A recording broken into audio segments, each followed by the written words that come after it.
me up and bring me home. I sing amen, thy will is done, complete and perfect.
That is something, when it's not rainy.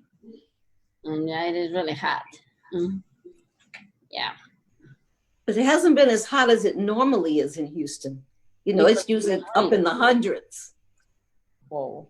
That's on August, oh my gosh. Yeah, sometimes it happens before, it depends.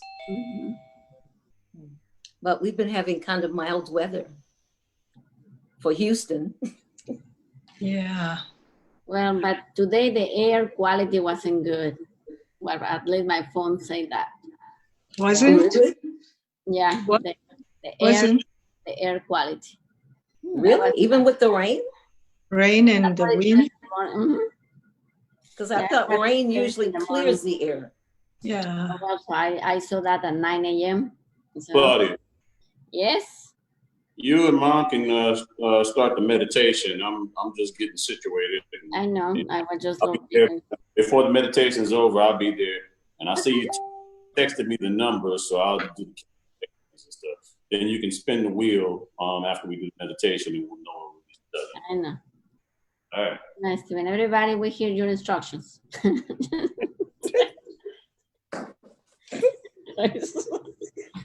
Yeah, sure. Okay, Sheila, you want to do the meditation or you want me to help or whatever you want? Okay, I can do that. So everybody, let's go to our hearts. And let's first, I'm gonna mute yourself, please. Oh, yeah. My voice won't carry. Do you It's mind? more comfortable. I got you. William is not here. I have my bowl.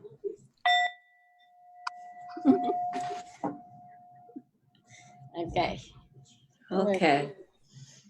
Let's all go to our hearts and imagine that you are breathing in and out through the heart. Eyes closed, hearts open, and a loving flow flowing in and out through the heart. Opening its capacity with every breath to pour forth the love that fills our very being.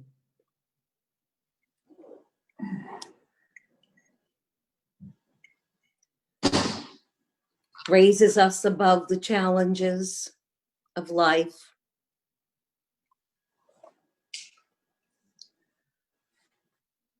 And restores our very essence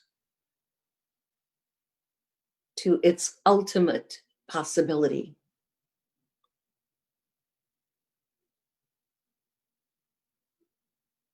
Where we dwell in consistent existence with God.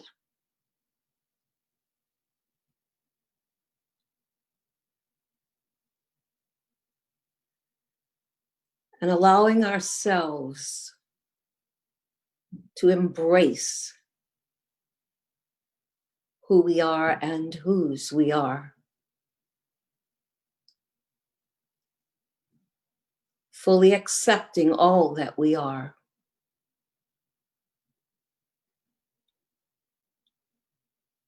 We open the doorway of our being that blesses the world and all around it.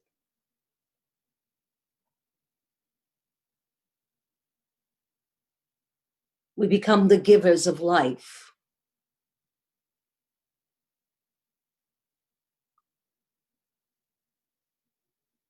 The restorers of truth.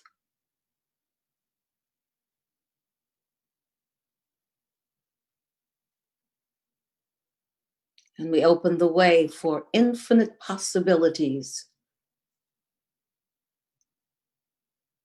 for the upliftment and healing of the world and all its inhabitants.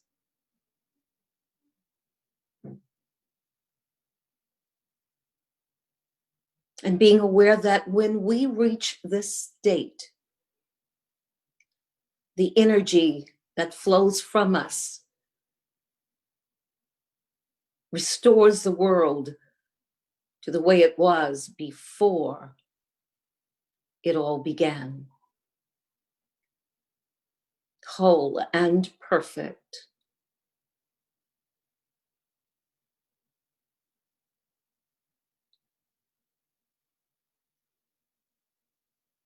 And with every beat of our hearts, the synchronicity of all creation is restored.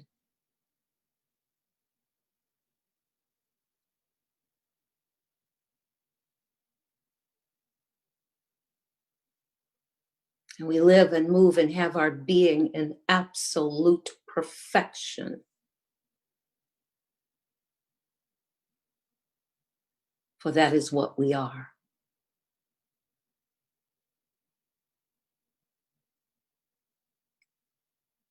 And taking all of this in right now and holding it close to our hearts and accepting it and knowing it as the truth.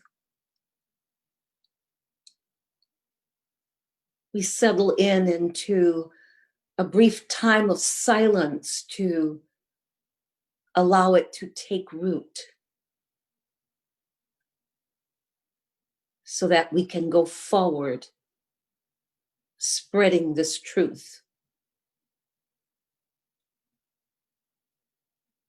everywhere to every person. So let us ponder these things in our hearts for our time in the silence.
beloved presence, Father and Mother of us all. We are grateful for the time that we have spent with you, restoring ourselves and bringing forth a renewal at the very essence of our being. We are grateful for this time. We are grateful for this Course in Miracles. We are grateful for each of us in this family of truth seekers and truth givers, that we may be in the world as you would have us be.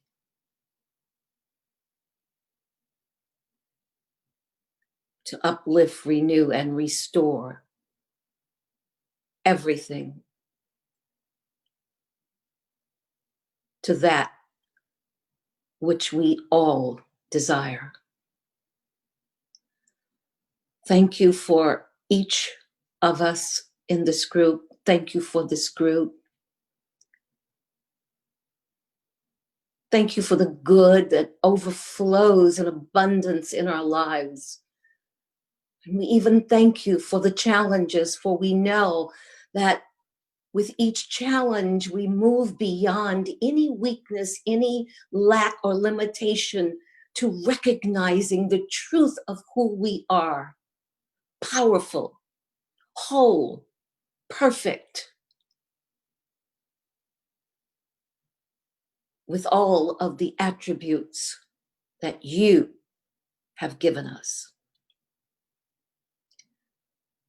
And so we move forward out of this time of meditation, and we step forward into these teachings tonight, ready to bring forth more to our lives and to the world.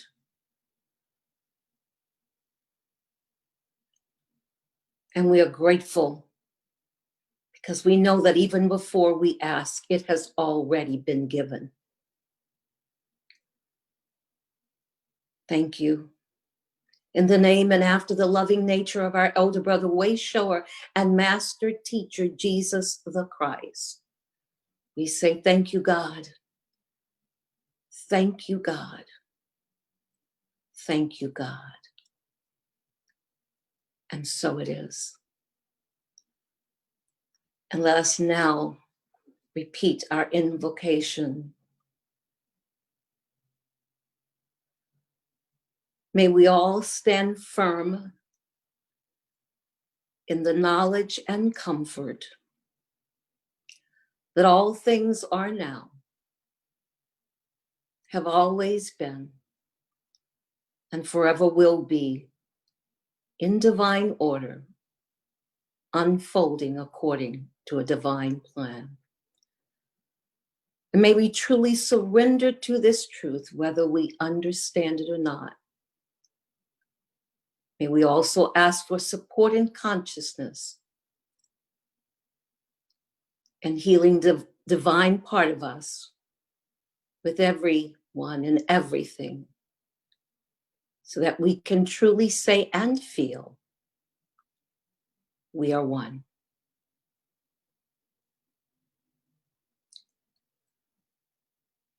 And I am here only to be truly helpful. I am here to represent God who sent me. I do not have to worry about what to say or what to do, because God who sent me will direct me. I am content to be wherever God wishes, knowing God goes there with me, or I will be healed as I let God teach me to heal. And so it is.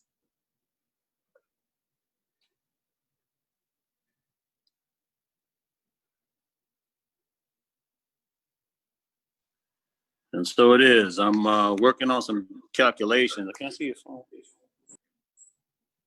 I'll go to the calculator. All right. Where's the calculator on here?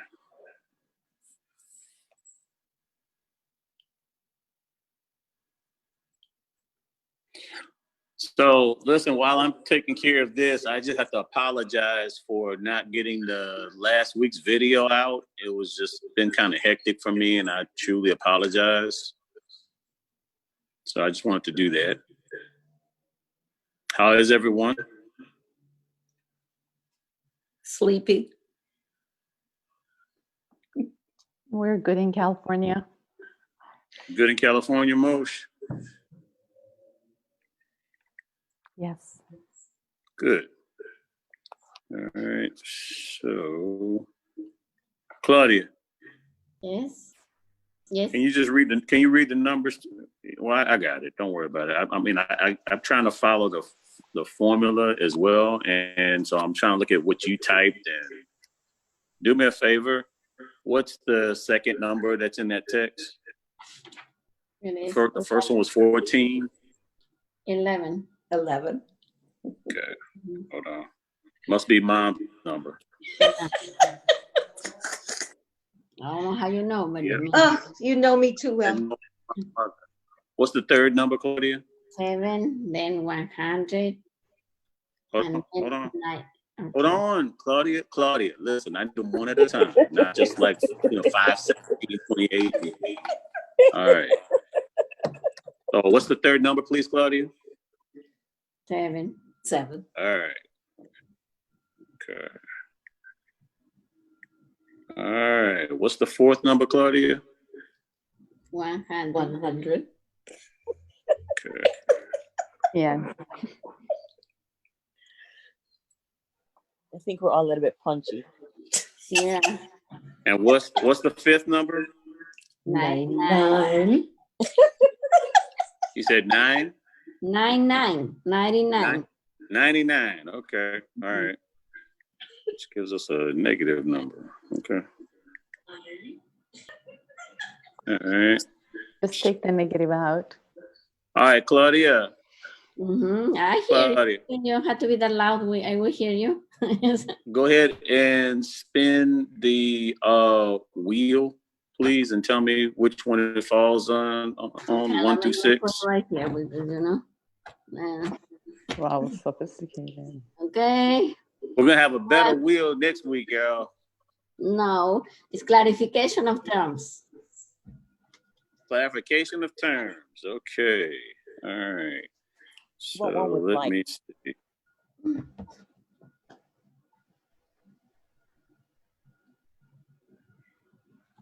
All right, let me go to clarification of terms, you guys.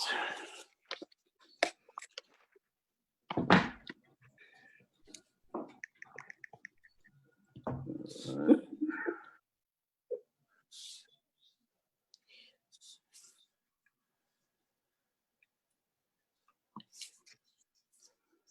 Clarification of terms.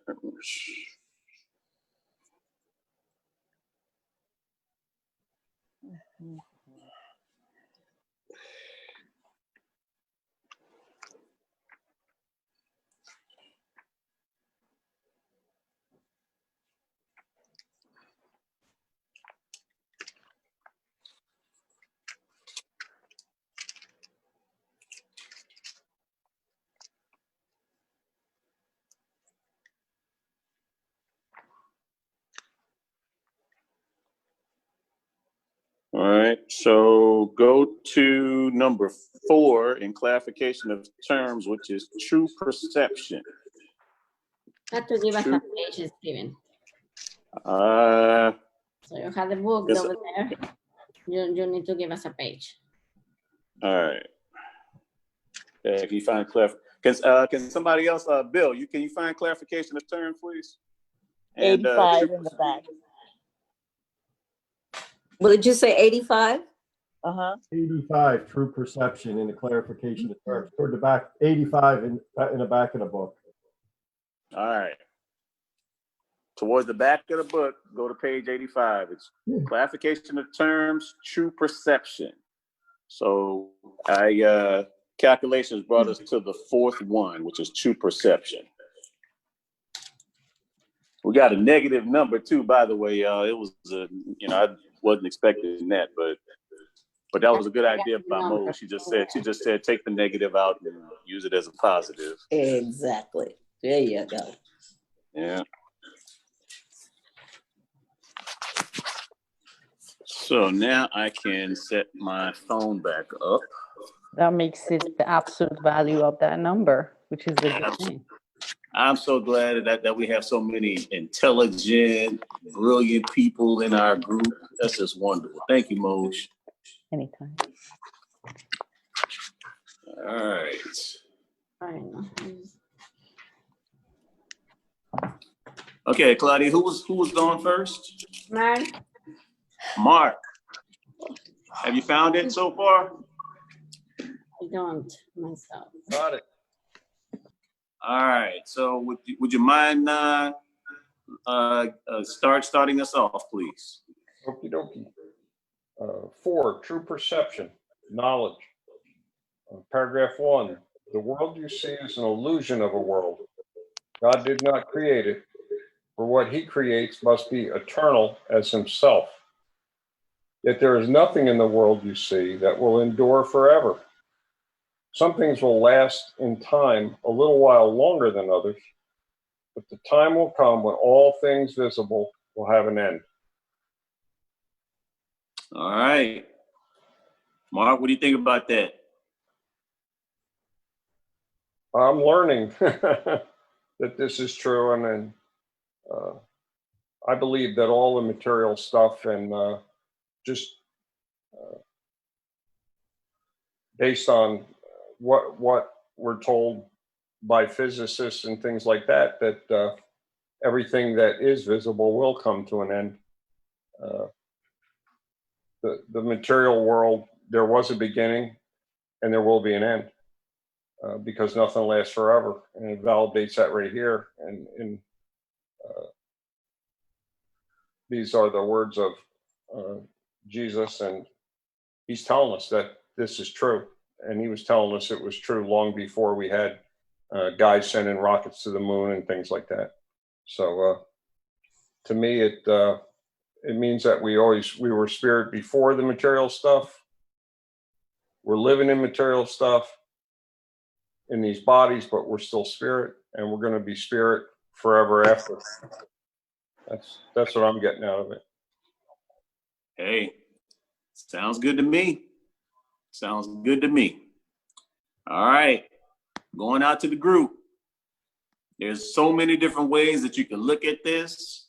So many different ways. There's, old sayings and stuff like that kind of support what this is saying, and just all kinds of things. So let's just hear everything. Come on, let's tear this apart. I'm sorry, what's the title? True perception. True perception? True perception. Thank knowledge, you. yeah. Okay. Mm-hmm. All right, so what do you guys think? Kind of quiet in here.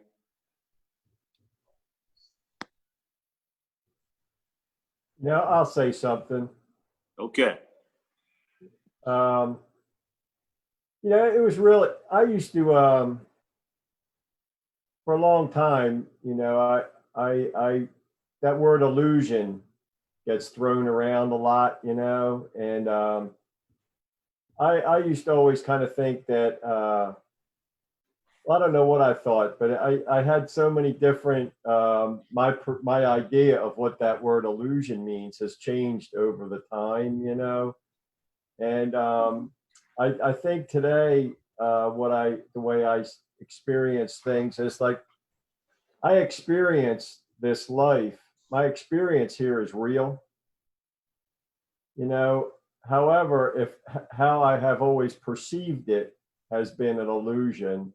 That this is reality, that this is reality, and somehow reality ends someday when I die or something, and I go into something where really my only reality, just like Mark said, has always been spirit. I've never been a body or a spirit in a body. That's an illusion, and someone helped me with this so much, where he said that You know, an illusion, all illusions have a reality to them. And he used the example that if you look out in a desert and see a body of water out there, the body of water is an illusion, but there really is something there. It's a play of light on the sand and the heat all mixing together. There really is something you're seeing. It's just not what you think it is. So that helped me so much with the world being an illusion. I'm having this experience, but it's just not what I think it is, or what I've always thought it was. And I think the whole course is trying to get us to true perception, like the title of this thing is, so we can experience this life as it is, rather than as we have always thought it was, as a material. Like I kind of see it as a spiritual universe, with everything is spiritual, rather than I used to think that there was a material world and a spiritual world. I think this is everything. Everything is a spiritual experience now. It just seems material, because that's the only thing I have to experience it with is my material senses, eyes, ears, touch. And that kind of gives me the illusion that I'm having a material or bodily experience when it's all spiritual. And I'm going to stop right there before I confuse myself even more about this. It sounds to me like when we base our lives on material things and separate from being spirit, it's not an optical illusion, it's an optical delusion.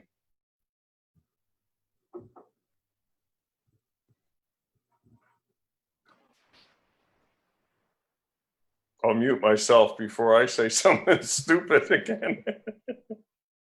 I want to say that the world teaching, it's kind of reverse. So if you're in the world teachings, if you're doing spiritual work, and if you're trusting, and if you are knowing in your heart that the next thing is going to happen as its best is, you're delusional. And there's this real world, and there's this real bills that you have to pay, and there's this real, and get on with reality. So it's interesting that it's literally the opposite. So there are a lot of times that I was told that there is some real stuff that needs to be taken in their life. It's not all woo-woo, and it's not all just wishful thinking per se or whatnot. So it's also, so it is interesting that since the Newtonian, how things shifted, that the reality is actually what it's not real, and what was real is being called wishy-washy or delusion, or kind of wishful thinking. But as far as my own personal experiences, I was going to say that since I've followed my heart, things has always worked out. But then when I thought about it, even before, when my head was in the the race, or the rat race, still everything worked out. So looking back, even then, everything worked out. It was just in my head that they don't. But I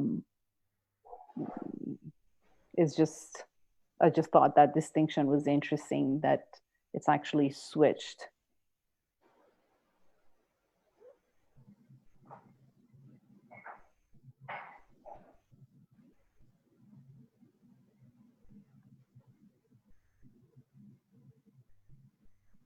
We don't hear you, Stephen.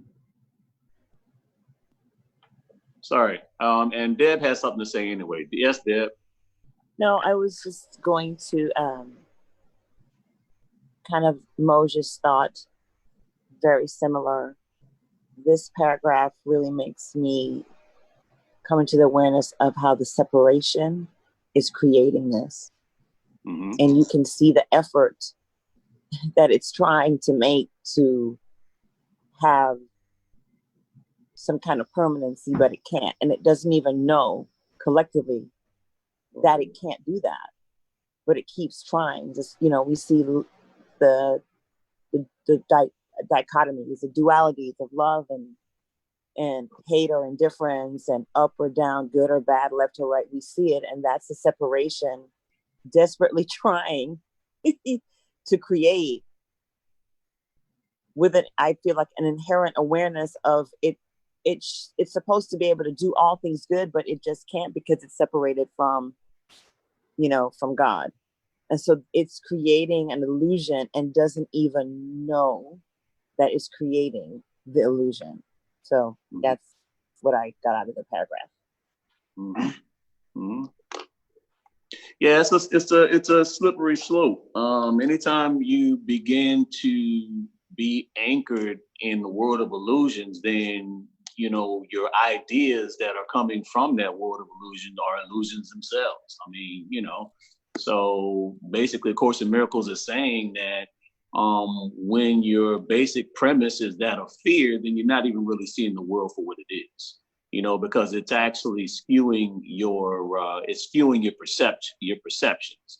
And so at that point, everything that you're seeing is just based on that original premise of fear anyway. So you're not even seeing the world for what it is. You're seeing your idea of the world based on a fearful image that you actually have in your mind. So, yep. Good stuff. Good stuff. Mom, you look like you have something you want to say, or are you too tired? Which one is it? Unmute. You got to unmute yourself, mother. I know. Right. I was trying to decide whether to unmute myself or not. All right.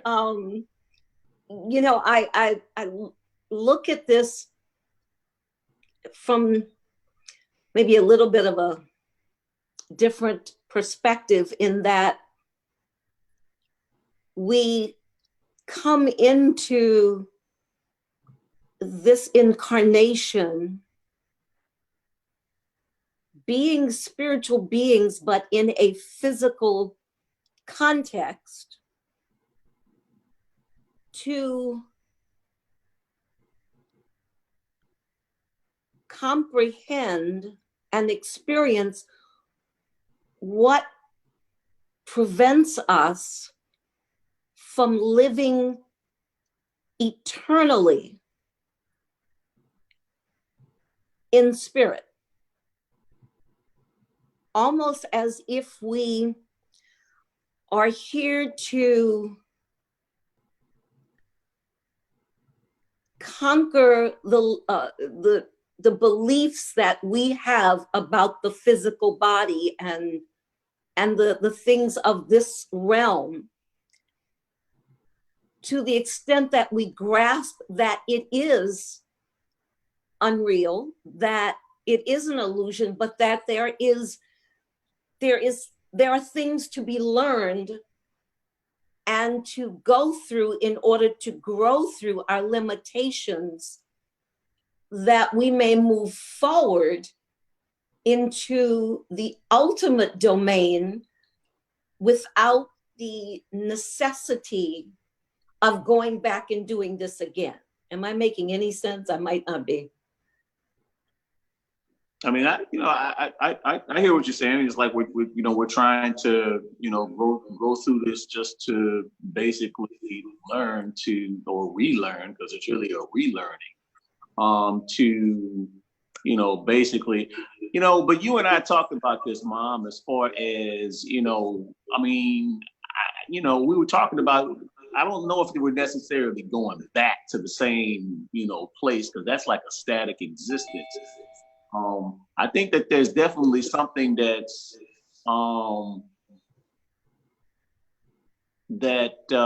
we're creating in this experience that even though we may kind of like we go through our trials and tribulations and things like that. I believe that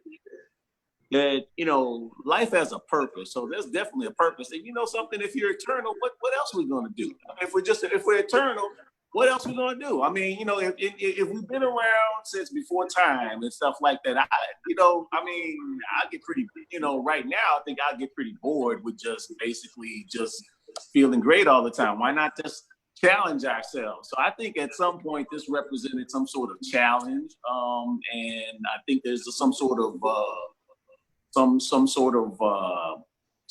growth. Even though the absolute state was supposed to be absolutely perfect, I think that there's still some sort of gain or something, some sort of increase, some sort of gain. So Exactly. There's a purpose to so that God doesn't make mistakes. I know that the story says, as far as like, we made a mistake, we bit the apple, or we began to perceive separation, or we thought. I think that there was a reason behind it all, because God really doesn't make any mistakes, you guys. There's no mistake at all. This is a big old on purpose. A choice. There you go, Stephen. We made the choice to do this. Yeah, I think this is a big on purpose, y'all. I don't think that this was like a oops. You know what I mean? This is a big old on purpose right here. I think that we're in the process of creating something. I believe that we're, for lack of a better term, I believe we're spiritualizing matter, or we're raising the frequency in actual matter. And at some point, a new heaven and a new earth will be more of a higher vibration of energy, regardless of the state, whether it's in solid or physical or liquid or whatever. It'll be this higher vibration of energy that we're bringing into this physical, because this physical is very dense. It's very dense. Yes. But for many spiritualists, like Walter Lanyon and a couple of other ones, and Charles Fillmore, that believe that we are spiritualizing matter, or raising the energetic vibration of something as dense as matter through all of these experiences that we're having in this world of form. Exactly. Exactly. And you're right. We've talked about this before. Yeah, we talked about this. Yeah, we definitely talked about this. Yeah, and that's my concept of this whole physical incarnation and so forth. That's why I always say this is my last time. I'm not going to have to do this anymore. Right. Yeah. So anyway, that's my 2 cents. All right. Anybody else? I want to hear everybody's 2 cents. Everybody. Thank you, Mom. Mute myself again. Anybody have any comments, any questions, any interpretations? What do you think, Zeba?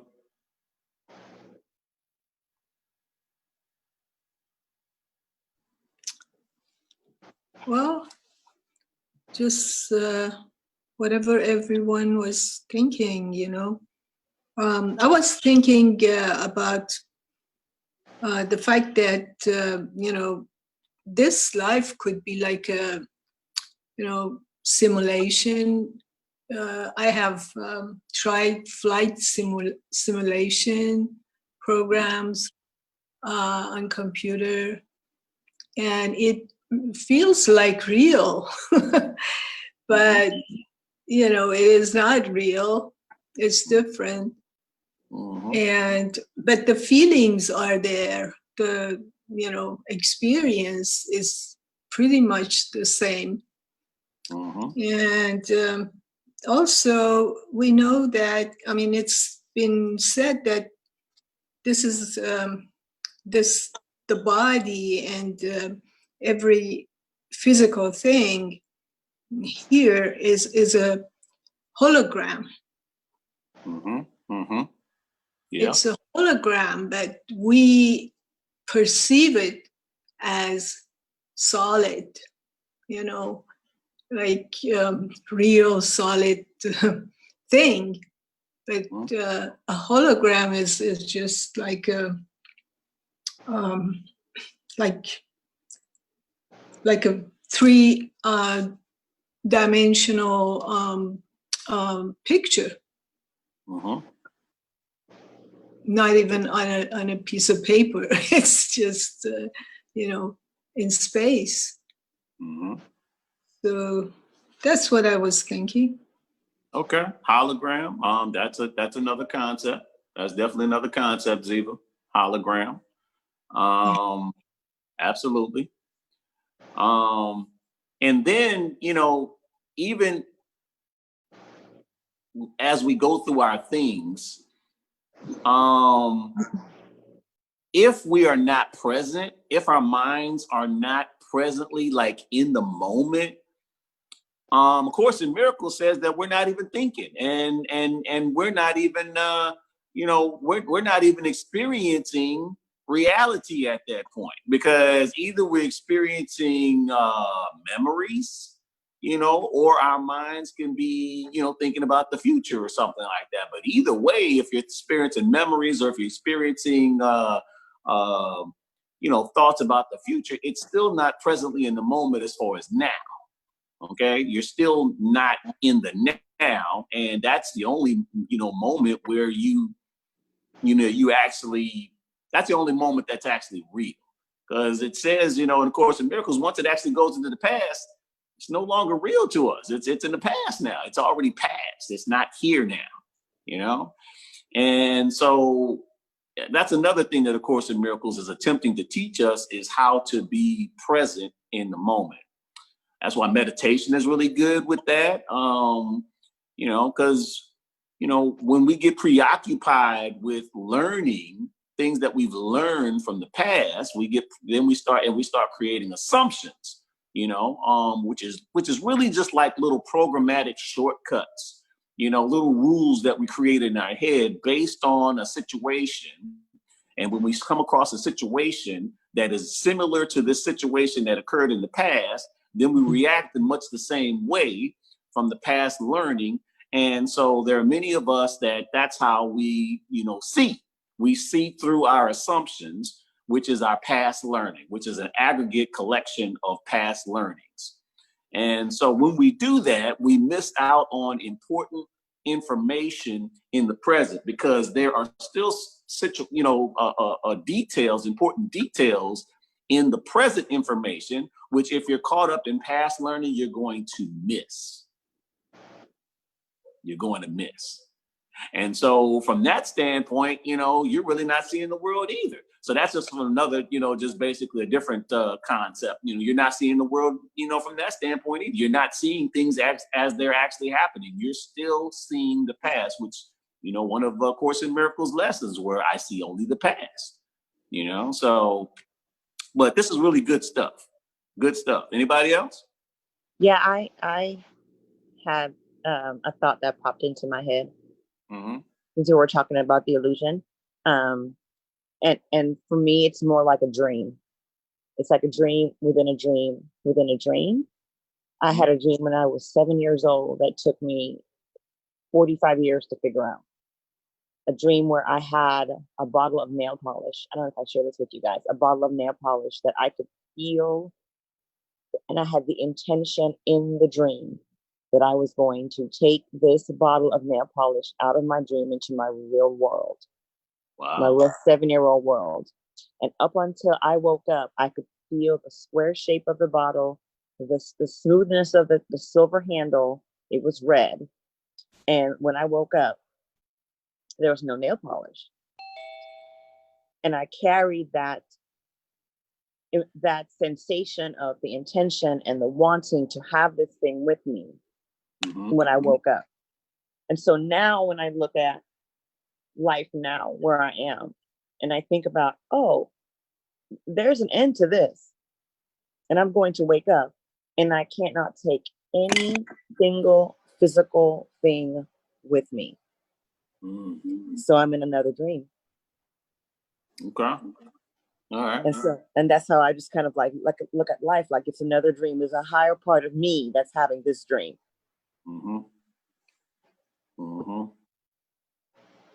Very good. Very good. Very good. Thank you, Debbie. Anybody else before we move on? Nobody? All right. Claudia, who is next, please? Well, it was me, but I can read later. So it was Debbie. Debbie, you feel like reading? Yes. All right, Okay. let's hear. Let's paragraph 2. The body's eyes are therefore not the means by which the real world can be seen. For the illusions that they look upon must lead to more illusions of reality. And so they do. For everything they see not only will not last, but lends itself to thoughts of sin and guilt. While everything that God created is forever without sin and therefore is forever without guilt. Mm-hmm. So what do you think about that?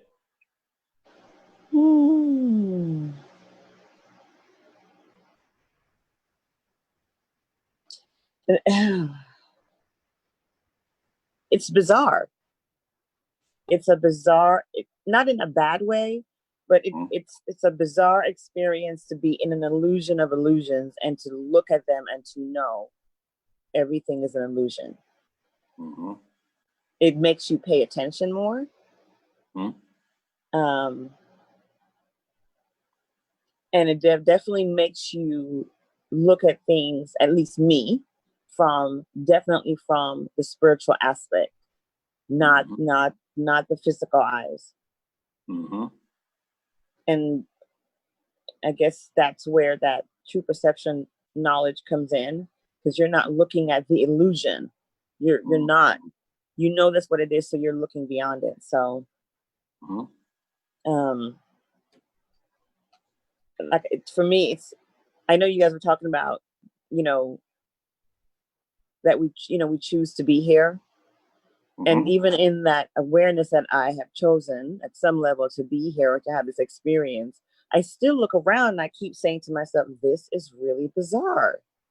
But then I have to remember the spiritual aspect. The spiritual vision is to whatever I'm doing, like you said earlier, is shifting matter. It's raising the vibration. It's raising the frequency. It's making it lighter. It's making it higher. It's helping to contribute to the return to love. So even though I think it's the most bizarre experience that I'm having, at the same time, I'm aware of the spiritual aspect of it, the spiritual vision of it all, which is to move towards oneness, towards atonement. I need to not turn my video on more often, because when I relax and I don't have it on, all kinds of stuff fall into my head in the bedroom. I don't know what's going on tonight, but yeah. But it's it does make you look at things from once you understand it's an illusion, it makes you really pay attention to what is really behind everything. And that's my thought. I'm not saying nothing else tonight. Yeah. All right. Well, thank you, Debbie. Appreciate you. Going out to the group. Oh, Debbie, one more question. Debbie. Yes. One more question. So if the body's eyes, and this is just, we're just playing around here. If the body's eyes, therefore not the means by which the real world can be seen, what part of us can be utilized to see as is being inferred here? What do you think? That would be, okay, so for me, it's a number of things. For me, it's a sensory experience, because when I'm not focused on my body, I tend to feel more of what's really going on behind the illusion. Also, that's my first mode. I would say personally, my second mode would be my third eye. It would be that the spiritual eye that's not attached to the physical body. That is, I wouldn't say it's my head region, but it is part of my whole being. My whole being is the spiritual eye, but it also lends into the sensory aspect of my being. I feel it. I feel the truth behind the illusion. I can feel it. Okay. Yeah. All right. I gotta share this. Because as she was saying, I think it would be, and I was saying third eye. Yeah. Yeah. But mine is sensory. Mine is sensory on the sense of I tend to hear and I tend to feel. Yes. And seeing is not my third eye is not the first one. And the reason why is when I was a little girl, I shut it off. So it's the one that is unfolding the last, but the hearing and the feeling are my first two modes of beingness that I have. But see, I think the third eye is not necessarily the seeing. I think the third eye is the all-encompassing comprehension of what we're experiencing. That's the third eye to me. The whole being. The whole the being. full comprehension, of all that we are experiencing, all that we are for real, and all that we are experiencing in this realm. I believe that's the third eye. Ah, got it. Got it? Yes. Yes. All right. You and I were tracking tonight, sister. We got a couple of minutes. So this is gonna go out to the group. What do you guys think? Good stuff. Debbie and Mom. Who else?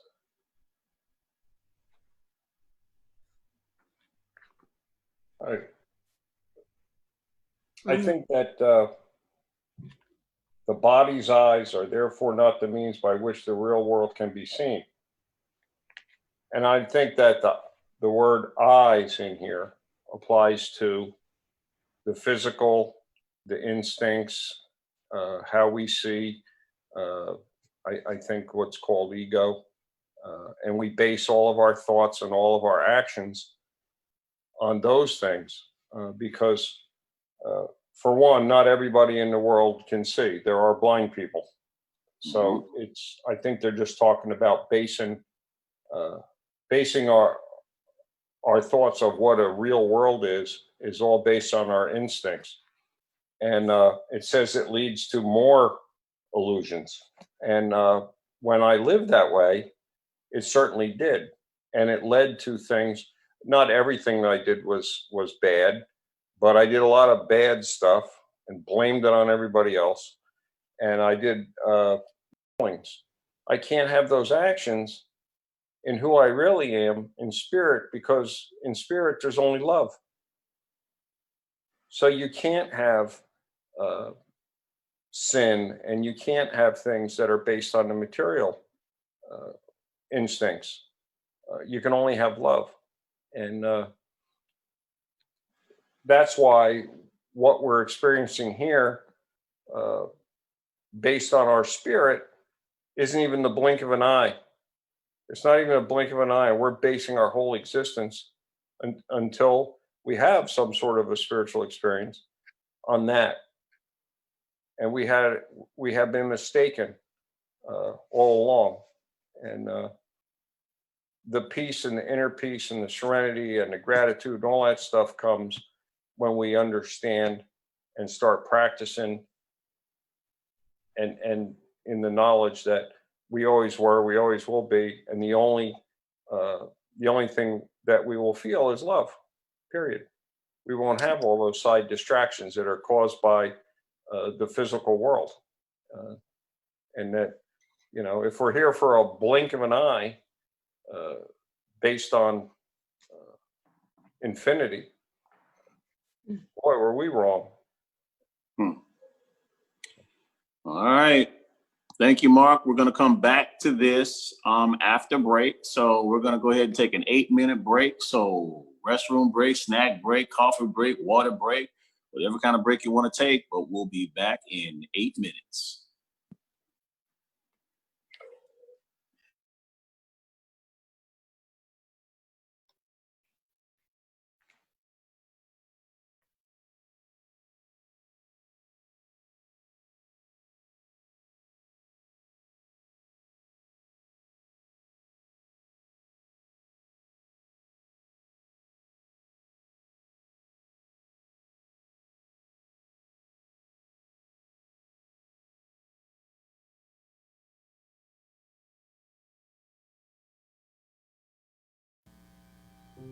Reverend Sheila Gautreaux is facilitating another virtual forgiveness sanctuary session, June 25th from 11 a.m. to 1 p.m. Central via Zoom. Based on Colin Tipping's radical forgiveness work, this monthly group opens the way for individual and collective healing through step-by-step techniques that are based on unity principles and metaphysical concepts, releasing us from the bondage of unhealed hurts and erroneous beliefs that keep us stuck in lack, limitation, and a multitude of unhealed hurts.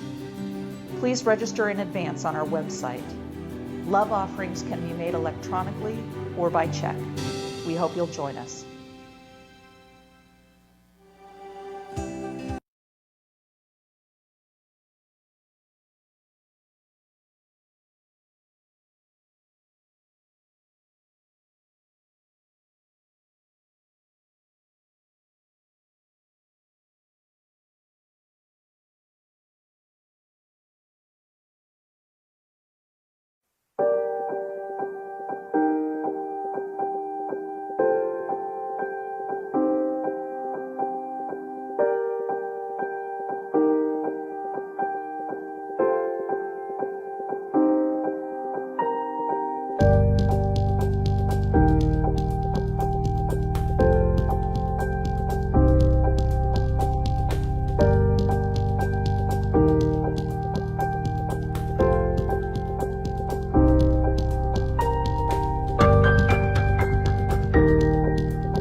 All right.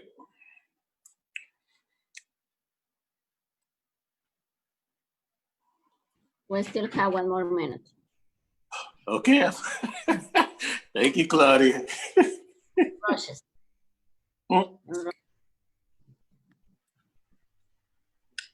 Claudia is our new timekeeper. Since William is not here, I had to help.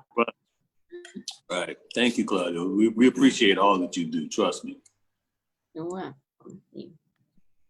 And you're coming and you're eating, and I want some ice cream too. You know?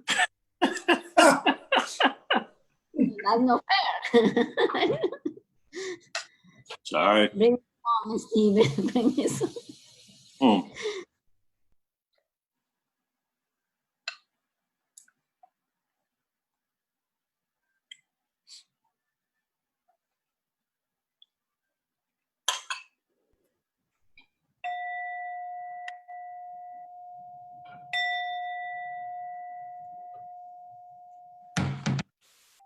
All right. Now is the time. All right. So we're on paragraph 2, still discussing paragraph 2. Yeah, I want to say something about that. Go ahead. I'm listening. So I was thinking a little bit about the number 3 in paragraph 2. And for everything they see, not only will not last, but lends itself to thoughts of sin and guilt. So that makes me think that, you know, when we use our physical eyes, so we have the tendency to put some labels in whatever we see. So we judge the situations either for good or for what we consider bad. Mm-hmm. Definitely that at some point make us feel like guilty. Mm-hmm. You know, make a judgment. Mm-hmm. Mm-hmm. So that's in our human experience, that we are always like labeling stuff, you know. We're trying to kind of see just with the eyes of God, with no judgment at all, you know. Yeah, was thinking about that and that reflection. All right. Thank you. Well, you know, here's what I'm going to say on that, on what you just not said. As long as we see dissonance, okay, we still got work to do. Okay, that's just all there is to it. Until it gets to the point where our experience is that we know that spirits got this. You know what I mean? In spite of what the physical eyes tell you. Keep in mind, it says the body's eyes are therefore not the means by which the real world can be seen. So until we, you know, begin to kind of disregard, you know, what our initial senses are actually telling us and things like that, and actually understand that spirits got this. I understand that that's what it looks like. You know, I understand that that's what it looks like. So that's the whole key right there, what it looks like. I understand that that's what it looks like. I get it. I get it. There's a monster coming to get you. I get it. I get it. The big bad this or the big bad that. I get it. I understand that's what it looks like. But spirits got this. And so that's what I'm talking about. Understanding that spirits got this. And there's a number of ways you can actually, you know, you can get in the habit of seeing that spirits got this. So that way, when something comes, a new and improved whatever, a new and improved one, this ain't like the last one. This is new. You know, we got to get scared now. You know, just understand that spirits got this. I mean, that's, you know, I mean, come on now, you know, why do we keep doubting that spirits got this? I don't understand. I just don't get it. I don't know. I mean, you know. Hey, So, Stephen. Yeah, Ma. So something I heard in an old movie one time, where the guy was cheating on this woman, and she told him she knew about it and so forth. And he said, that she saw him or whatever, and he said, "Are you going to believe me or your lying eyes?" So that's what Spirit is saying to us. You going to believe me or your lying eyes? Lying eyes. Exactly. Exactly. Spirit's got this. Spirit has had it from the very beginning. Spirit has always had it, Yeah. you know, and and what it's saying, what A Course in Miracles is really trying to say is we're perfectly safe. We're perfectly, everything is okay. Everything, there's always a process in the works, no matter what you see. And, you know, we can see some horrendous things in this world. We can either see some things that really make us like, oh my God, I can't believe that I'm seeing this. But even with those things, okay, Spirit's got this. I mean, you know, it's just, you know, that's all there is to it. So that's really what the whole, you know, point of A Course in Miracles is, to begin to remove the dissonance. Because keep in mind, when I say dissonance, I'm saying the truth is God is good all the time. Okay? But the dissonance is because we don't see that God is good all the time. Okay? That's all there is to it. So the whole point is to teach us to remove the dissonance from our mind. God is good all the time, guys. I mean, that's all there is to it. But does it always look like God is good all the time? Well, that's what A Course in Miracles is for. That's what A Course in Miracles is for, to teach us. You know, to teach us to be able to see that way, that God is still good all the time, regardless of what your lying eyes are telling you.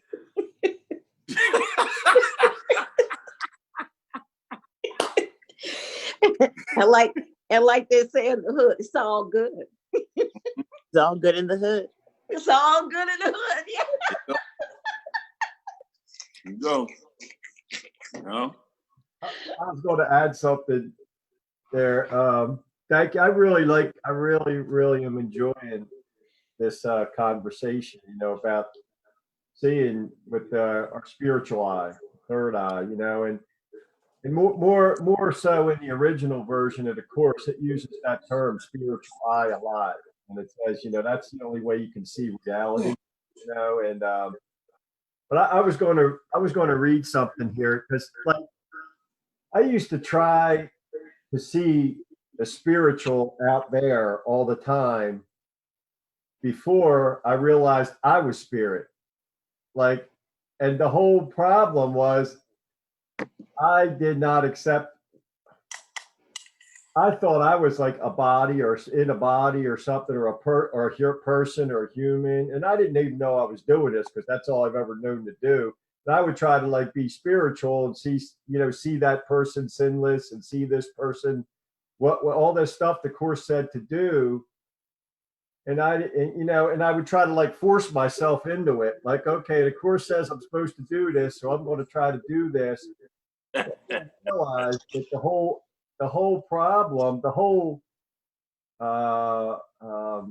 impediment to trying to do that was I didn't know who I was to start with. You know, I never truly, and that, when that changed, everything out there changed, you know, because that, the focal point by which I was perceiving the world was like a smudged mirror. I was just reflecting off through these misperceptions I had about myself, you know. And you know, I was going to read something real quick that I just love in the Course, and it's in the last chapter, and it talks about this, exactly what we're talking about. It really illustrates it beautifully, and it says, it's called Recognizing the Spirit, and it says, you see the flesh or recognize the spirit. There is no compromise between the two. If one is real, the other must be false, for what is real denies its opposite. There is no choice in vision but this one. What you decide on this determines all you see and think is real and hold as true. On this one choice does all your world depend, for here you have established what you are, as flesh or spirit in your own belief. Amen. And that's like, I just love that part, because it's so how could you get any more clearer, Jesus? On this one choice, your whole world depends. Everything you see and perceive and everything. And I always thought I had to go spiritualize the world or something like that. Yeah. Help all those poor unspiritual people out there in the world that need me to tell them how, you know. And I know I'm not the only one that's tried that in this group. I hope not, anyway. No, you are not.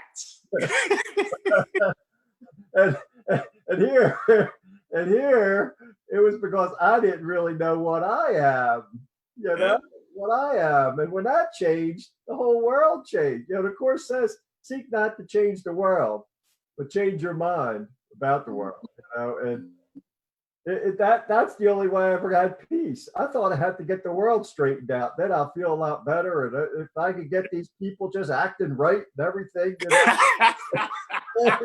and they ought to really listen to me. And the world is going to be a better place if everybody just listened to what I had to say. Absolutely, Bill. I did it too. I was the same way. Trust me. And I think because the Course is really very, very powerful. It's very powerful. And when you first come across it, it's like, oh my God, everybody needs to know about this. And so they just like, you just want to tell everybody, you're thinking that they're going to react the same way. It's like, they're like, okay, Stephen, all right, yeah, okay. Yeah.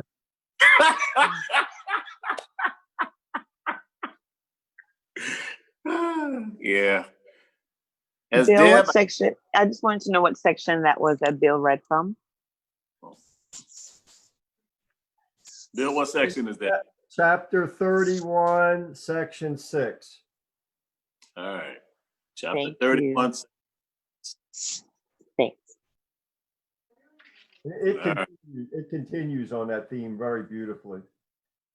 Yeah, chapter 31 is beautiful unto itself. That's a beautiful chapter right there. But thank you, Bill. Anybody else? Any other goodies? I want to say something. I love what Bill brought forward, and I didn't put it into words so eloquently, but I experienced it as what he was saying, that there was a point that whatever was happening around me that triggered me or upset me, I would be like, okay, they're son or daughter of God, they're holy, that.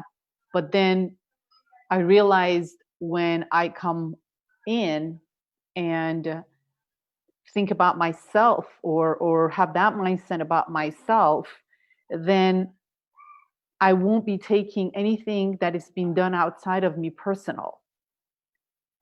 And that helped. That was like one solution for everything. Mm-hmm. And so instead of, let's say, what Reverend Sheila was saying about the cheating guy, if that happens, it's not that they're doing it to me. It would be more like, I'm daughter of God, son of God. This is not anything to me. Somebody did something out there. Mm-hmm. And it has nothing to do with me. So it made it a lot easier. And the cool part of this is that the technical world actually has a name for this, or belief that there's a law that called Pareto law, that it says that 80% of the effect is happening because of 20% of the causes. So like in production, like in life, or even in your house, or even in your life, whatever issue you have, 80% of your problems would be resolved if you take care of that 20% rather than take care of all the itty bitty stuff.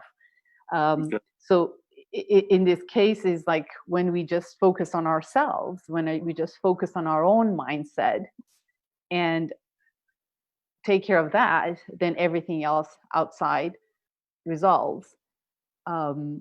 And on the third part of this is one of the beliefs in the Sufism belief is that knowing yourself is knowing God. So instead of going out there and look for the solution and look for what needs to be resolved, is the more you deal with you and work with you, and the more you know you, the closer you are. Absolutely. Spirit. Absolutely. Here's the book that's out of Moj. Yeah. So in Farsi, I mean, Ziba knows, my mom used to go to these, they call them Irfan, which is like spiritual meetings. And one of the things was saying, Khod shanasi, Khoda shanasi, like know thyself, know God. It was like one of the slogans that would be roaming around. So it's one of those things that kind of stayed with me, and I will always very mesmerized by that idea that that's all I need to do, which is not easy, but that's all I need to do. And it's more contained rather than saving the whole world. Absolutely. And of course, in Miracles actually says what you're talking about, Mo. It just says don't worry about your brother or anybody else. Worry about yourself. You know what I mean? And of course, in Miracles is always trying to direct our attention towards ourselves. And basically telling us that those same things that you're seeing in your brothers, those same things that you're seeing, you're basically seeing it in yourself.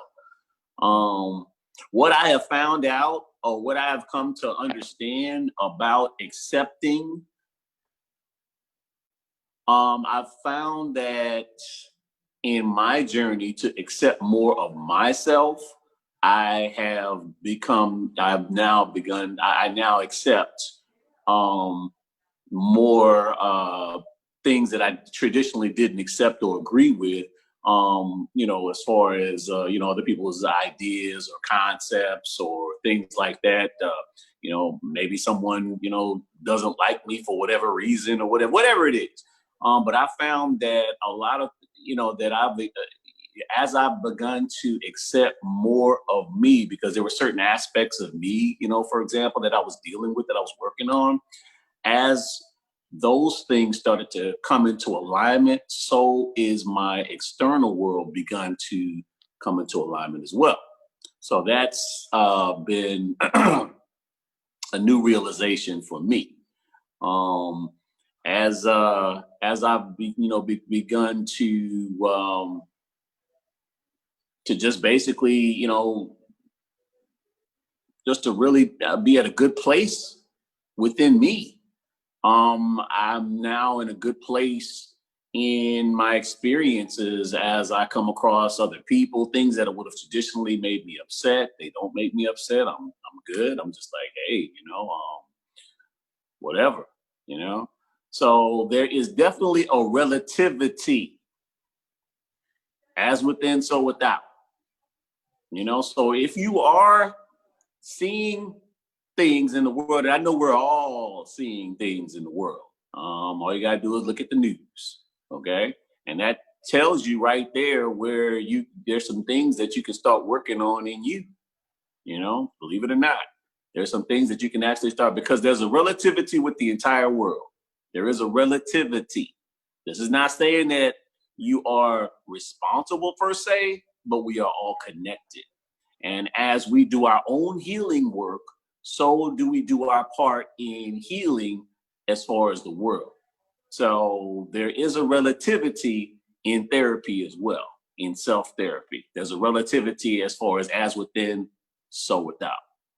And so as you have less blockages to love, and you begin to just exhibit, or begin to demonstrate that love that's naturally within you, the only reason why we're not demonstrating it is because of dissonance, because we're not seeing love, because we're not seeing that God is good all the time, things like that.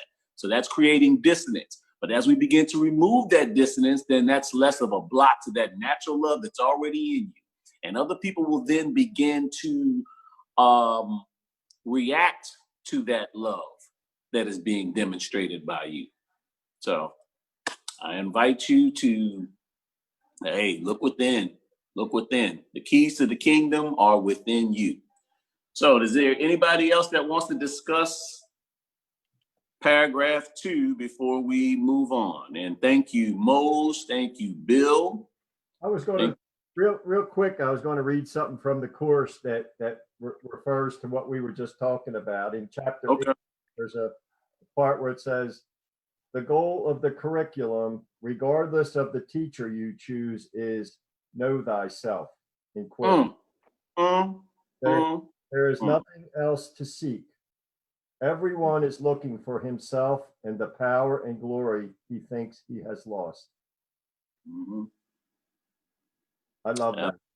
Absolutely. Know thyself. And, you know, A Course in Miracles is saying that you and your brother are the same, guys. We're the same. Your brother's going through the same thing that you're going through. And, when you see things in your brother, you put yourself in that same place that you see him or her, And so I just invite you to see the best in yourself.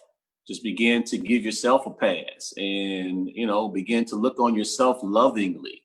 Don't even worry about anybody else. Just look at yourself lovingly. And as you begin to look at yourself more lovingly and love even the things that you feel that need to be worked on, love them anyway. Love them anyway. Love the things that you're struggling with. Love those too. Just love them. Love them unconditionally. Why? Because they still represent part of who you are. They still represent part of who you are. It may be an undesirable trait or something like, love it anyway. Love it anyway. If you don't love it, find a way to love it. Find a way to reframe it. Love it. Because it's still part of who you are. Okay? And there is a relativity with that, is what I'm trying to say with this whole thing. There's a relativity with that, because as you begin to love that aspect of you that you thought was unlovable, or that you maybe, didn't appreciate, or whatever it is, you will begin to see some sort of relational difference in the world that you see and perceive. And that's been my, go ahead, Mother. Yeah, what that brought back for me is something I heard and grabbed onto years ago from, I don't know if it was a movie or a speaker, I don't remember now. What you think of me is none of my business. And what I did was add to that. But what I think of me is what shapes and defines my life. Exactly. So, and that's what you just said in a nutshell. What you think of me is none of my business and has no real impact on me. But what I think of me shapes and defines my life. Exactly. And what you think of yourself, to be honest with you, is going to be relational to what you think of other people as well. Okay. So I just want you to understand that, because I'm not here to condone unloving acts from one brother to another. I'm not here to condone the behavior as far as whatever racism, whatever. But at the same time, I still know that person who commits those acts does not love themselves. Okay, all right. So that's just, it's impossible to demonstrate what you don't in fact possess. Okay, that's just all there is to it. So I have to keep that in mind, before I judge somebody. I have to keep that in mind that hey, they don't even love themselves. So it's kind of like a catch-22. They don't even love themselves. So how can they be expected to love somebody else? So, it's really important to love ourselves. So love ourselves. That's all I'm saying. That's all I'm trying to say here. So, but we can move on. I think that the knowing ourselves is, you know, as we know ourselves, there's so much there that we actually, you know, realize that, you know, that we have disconnected from God, and that we've made, you know, we're doing these things we project out. We're really, it's in our own mind, which is, you know, the sin and the guilt, because we made this enemy out of God. And so that has to be forgiven. Everything, whenever we're attacking anything or upset, it's always a sign of our work that we can practice forgiveness. It's like all over the place, plenty of opportunities all the time to realize that we have a perception problem, and that we need to have some, you know, to look at our perception is wrong whenever there's an attack or upset or lack of peace. Somehow, and it's always ultimately, you know, it looks like it's out there, and that's a good place to start, but it's always my own, you know, my own, it ultimately comes back to me attacking myself, and that I've made this. So it's always about forgiveness, which is a really funny, it's kind of a deep thing, though. You have to kind of understand the layers of that in order to actually, you know, realize, what are you forgiving, you know? It's not just what the world necessarily teaches. It's really the separation, you know, forgiving my false perception that there's anything that's not God here, or oneness, or love. And it's so profound and healing and correcting to allow that to come in. And it is a personal, that's the only place we can actually make that. What really has to be corrected is only within our own choice. And you know, and it's really funny because there is no me in a way. It's funny, I'm forgiving myself, but there really is no me. There's no you. There's no one. These bodies really aren't. This is a dream that we have had a lot of entertainment from. We're getting entertained quite a bit from it, and to see it like, but and who knows what the ultimate outcome of that will be. It doesn't, but I know that that it doesn't say what that will be. It just says how to get back, and then what will happen after that, it doesn't say. So it's beyond this book. So anyway, I don't have to worry about what happens once I'm corrected fully, or all of us are corrected. But anyway, it's just to even detach from the self that is so that is so so much attachment is part of the problem too. So much building this identity up, and this book allows that to be like the clutches to be slowly taken away. It's like all this clutches to this stuff that doesn't really even exist, and it just causes more separation.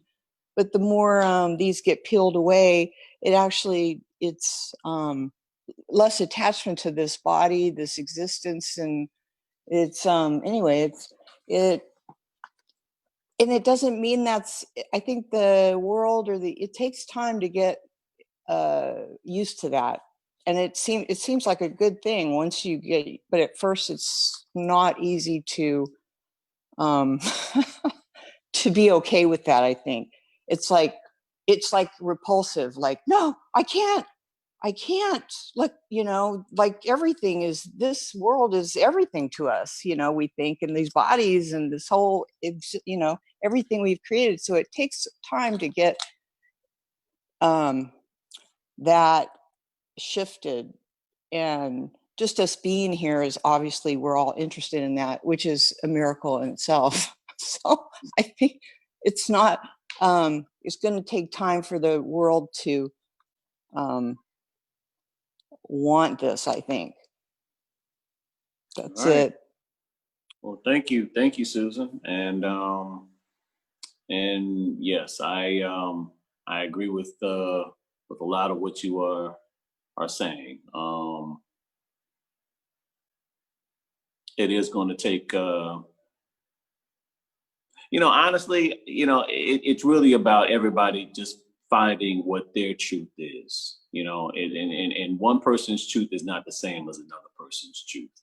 So, but go to the deepest aspect of your truth is what I would ultimately invite everyone here. That's what I would invite you, Susan, to do. That's what what I believe in doing myself. That's what I would invite anybody to do. Go to the deepest realm, the deepest region of your truth, and explore it. Because there is something authentic, something beautiful that, once you actually uncover it, then you can bring it forth and then you can share it. And that's what we basically effectually use for healing in this world. So that's kind of what I want to say about that. Claudia, you want to read the next paragraph?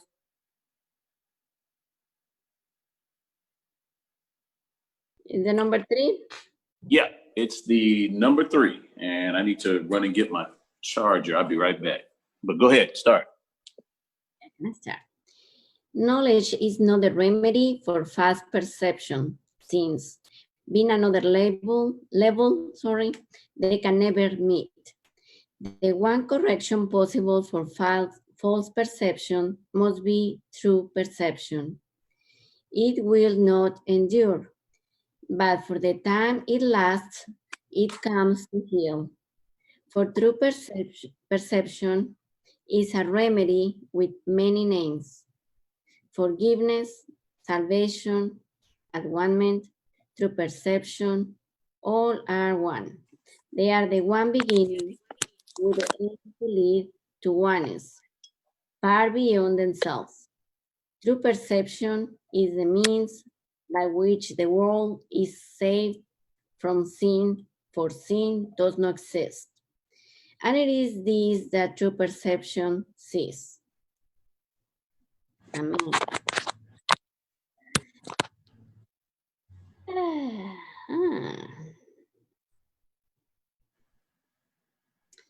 And what it came to me, it is like the first thing that get my attention, the one correction possible for false perception must be true perception. And yeah, because it's the realization that there is nothing really wrong, or that whatever we think that occurred to us didn't really exist, according to A Course in Miracles, we are creating our experiences. So we create our movie, and that's at some point.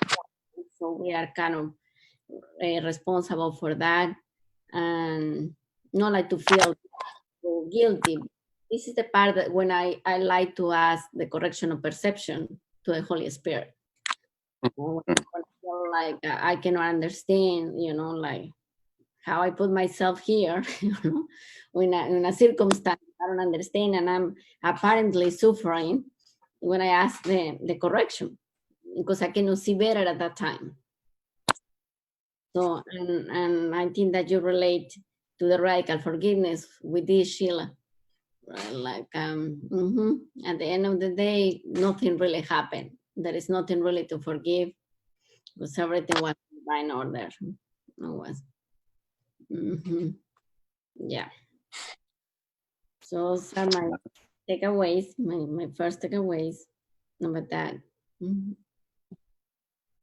All right. Need to do something really quick. I'm just camera's about to mess up. But going out to the group.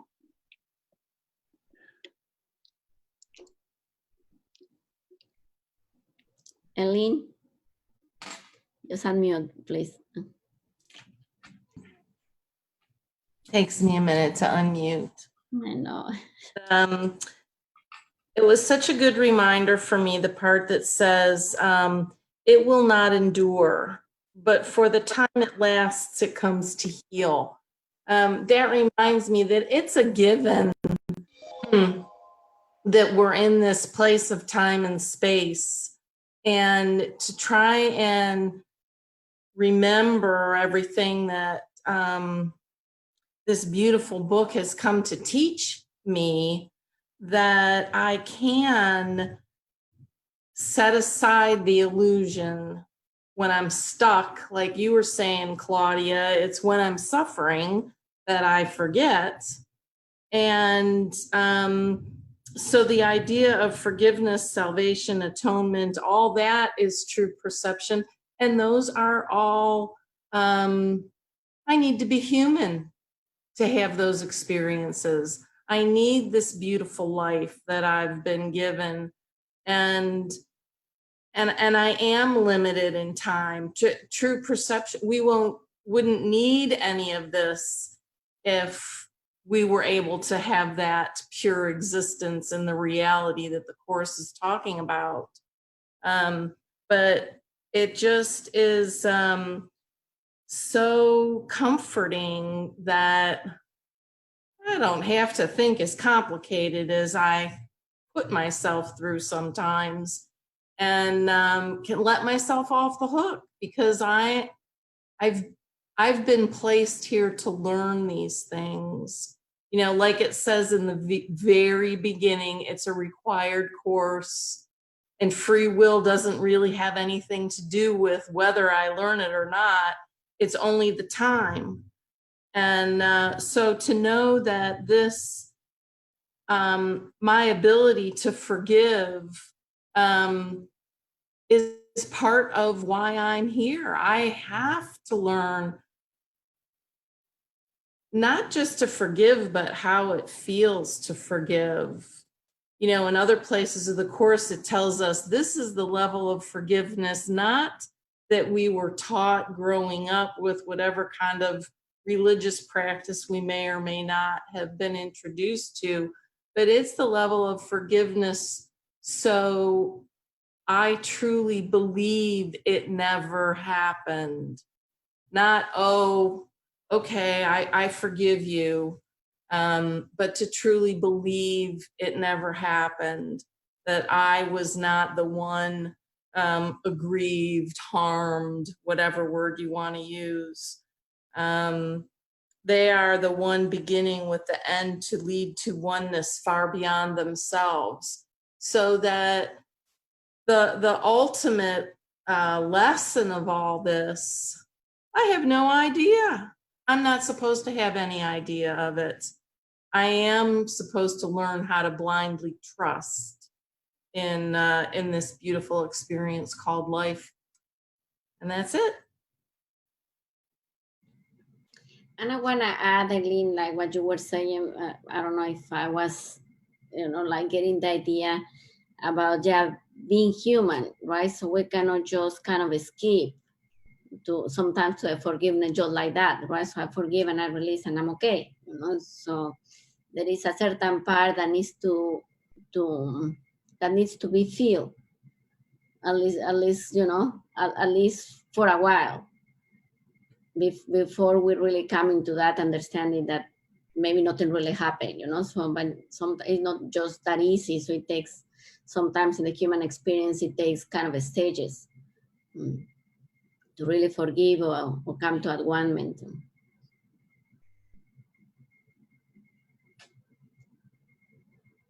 We don't hear you, Stephen, if you're talking. Sorry, the human experience is when you're in the dream, and if you're in the human experience, then forgiveness is necessary at that point. Then, but what Eileen was talking about was from an overall standpoint, and you can actually have a conscious realization, which is what Eileen was talking about, that nothing ever happened. In the beginning stages, though, because it's definitely a stage type of thing. the beginning of stages, maybe you won't experience that. In the beginning stages, something definitely happened in the dream. And so that's when forgiveness is necessary, you know, so you can kind of move past it.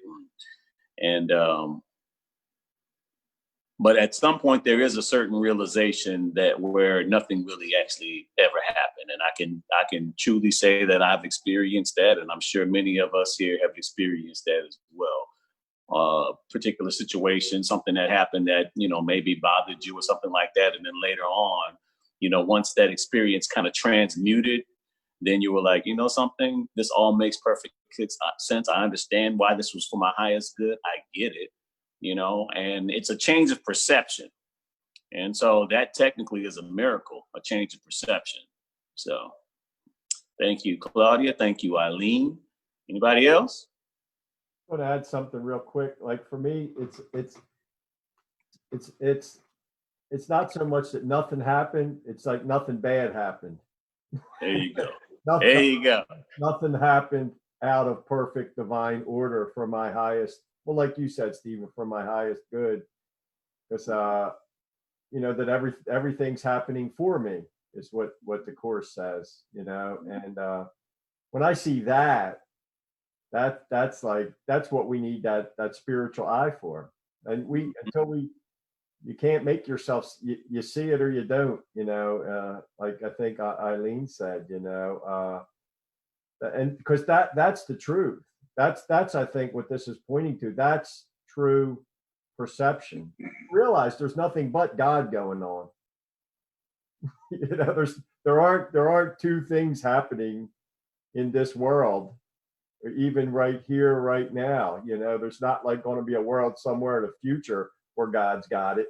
You know, every single thing is taking place for the highest good of everyone concerned. There's nothing but I read someone said it, you know, that you know, all the world's a stage and God plays every part. You know, there's not something else, you know, and there's you know, that part in the Course says, you know, talked about Jesus. He said he was a man who saw the face of Christ in everyone, and and that's how he remembered who he was. Now he's talking about all the people that were attacking him and everything. He could see God, face of Christ in everyone, in everything, and that I'll let you all know if I ever get there. You'll be the first to know. I've had a couple peaks here and there, but I think that's what it's talking about. When we that's just unbounded love. It's beautiful. Yeah, I like this. I definitely like this paragraph, and you know, where it says, like, for example, knowledge is not the remedy for false perception, since being on another level they can never meet. Knowledge is what we were talking about as far as God is good all the time. That's knowledge. But at the same time, perception is still perception. What does it feel like? What does it seem like? And that's why it's saying, like, you know, it's, you know, knowledge is not a correction for false perception. I mean, it's like, I'm just kind of like looking at it now. And I'm like, man, you know, that really makes sense. So just giving some commentary. Sorry, you guys. I want to say something about what Claudia. Is Claudia here? I don't see her anymore. Mm-hmm. Go ahead, Moshe. Okay. Oh, there she is. She's picturesque now. What she said about that sometimes, you know, we have to go through things. It just, I think we talked about this before too. It's that Rumi's poem that the light enters through the womb. So sometimes, yes, we do get into, you know, shenanigans, and that's part of up-leveling, part of us realizing the truth. Mm-hmm. Hopefully. Absolutely. Stephen? Yes. So what was that you were saying about knowledge? I couldn't hear well. Can you please repeat that? I was just giving some commentary, basically saying that, you know, knowledge, for example, God is good at all the time is not the remedy for false perception. False perception being, for example, I'm just giving examples. False perception being, you know, how things seem and stuff like that when you're coming from a false premise and seeing things in a certain way and stuff like that. And so it was making perfect sense by saying that, you know, knowledge, for example, is God is good all the time, and how that wouldn't help, you know, as far as, you know, from perceiving certain things a certain way. That's what I was kind of saying. So I was just kind of giving some commentary. Just disregard, you know, just disregard. Okay. Kind of looking at this and just trying to get a new perspective. May I say something with regards to this? So in the beginning of this book, there are parts in which Jesus is talking about the you know, difference between knowledge and perception, or correct perception. And I think this is, again, another referral to that notion. And seems like knowledge is something that we gain, but maybe another level of, you know, another level of, I don't want to say perception, but another level of understanding, maybe, you know, after correcting our perception. This is, you know, so far that's what I have understood, but I'm not sure. So I just put it there. We begin to assimilate knowledge as we begin to see things truly. So we begin to, you know, continue to assimilate that which we perceive through true perception into a permanent type of knowledge. Just for example, God is good all the time, you know? And so again, you know, I remember I've said a couple of times, if you want to see evidence that God is good all the time, then go ahead and look at the path behind you. If you want to assimilate all of that true perception, because then you truly saw how Spirit still ended up saving the day in the end. Everything worked out perfectly, then, you know, even better than you could have written a script for. It worked out just beautifully. And so, you know, if you want to really see, you know, true evidence, and just look at the path that brought you to where you are. Look at all those times. Don't be short-minded or short-sighted and forgetful of those times that you were afraid in the past. You got to remember when you were afraid in the past, just like you may be experiencing some fear now, and understand that, you know, something, I felt this once before. I felt this many times before. You know something, everything turned out okay. Everything turned out okay.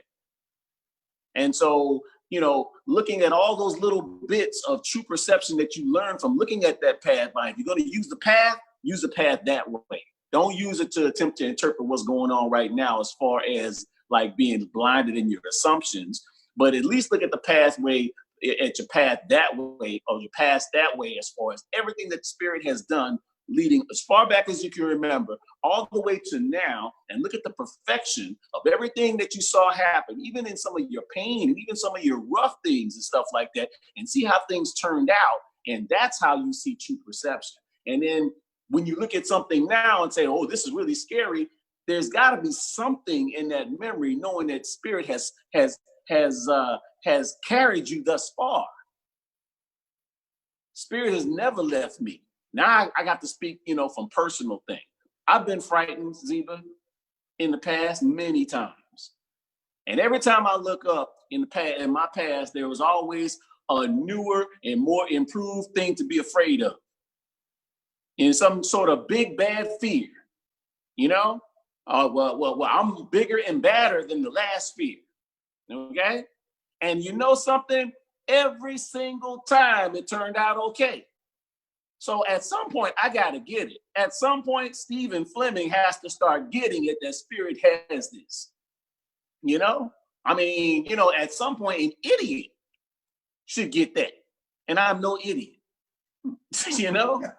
So, you know, if it's all been good all the way up until now, and I'm 50 years old now. So that's a half a century of everything being good. You know something? Chances are it's gonna be okay now. Chances are it's gonna be okay. That's what I'm talking about. That's what I'm talking about. That's the knowledge that I have, but I also have true perception, because you know something, if I look back, every single time it's been something that Spirit has done. And you know, Spirit, what's really wondrous about it is that Spirit leaves no doubt that it was Spirit. You know, it's not some happenstance or some type of, you know, chance type of thing. It's the most far-fetched type thing. I can tell you guys some stories, you know, and it's like, what is the probability of that?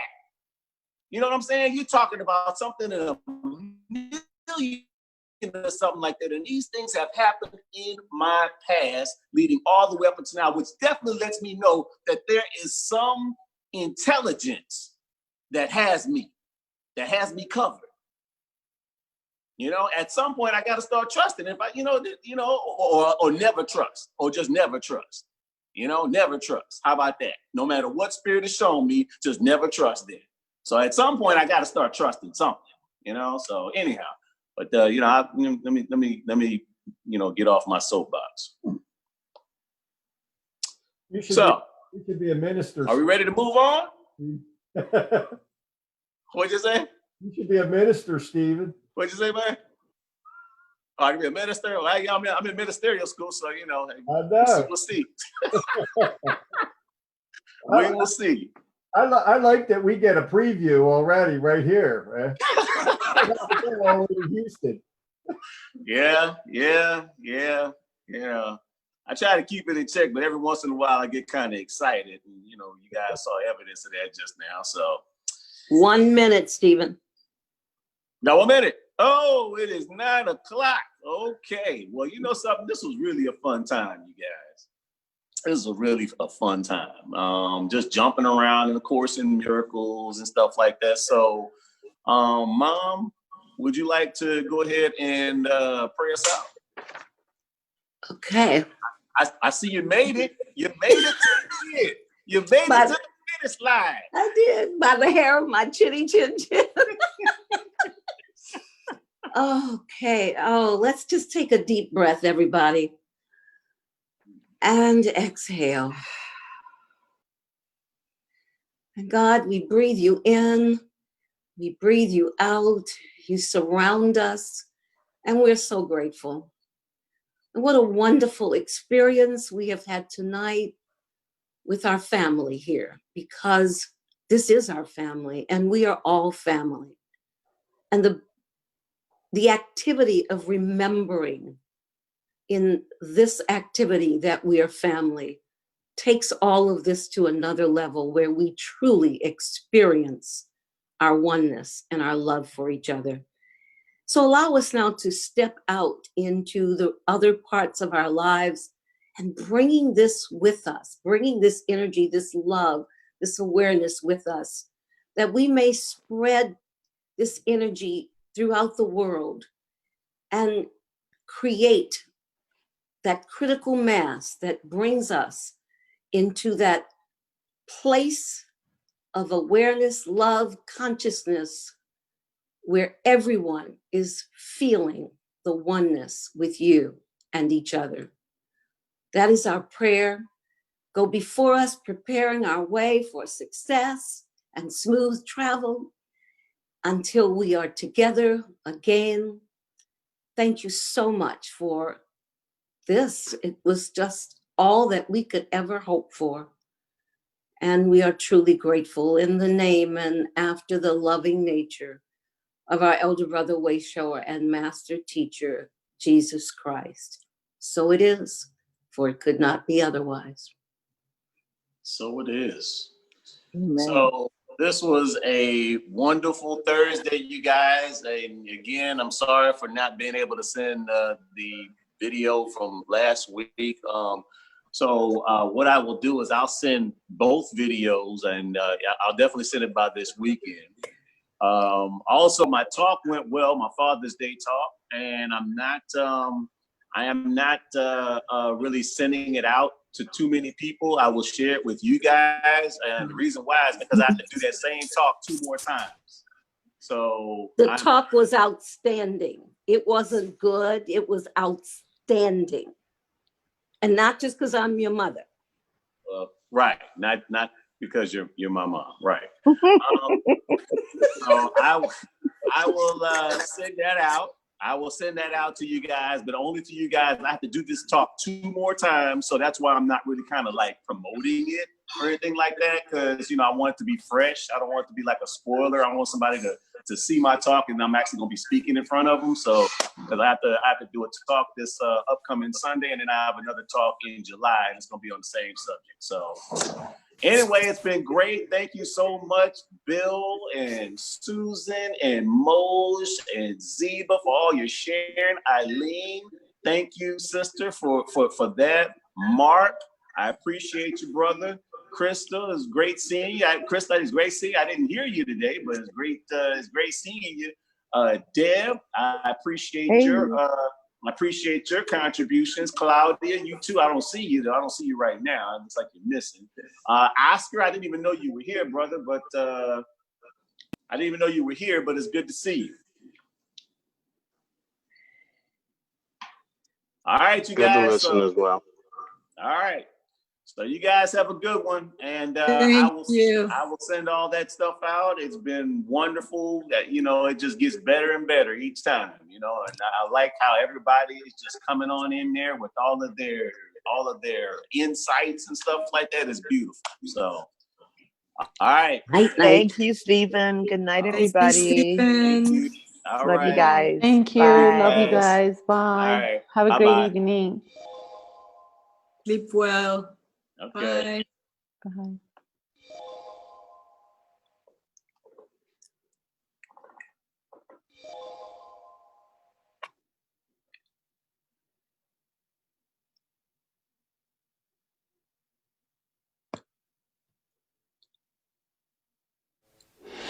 Thank you.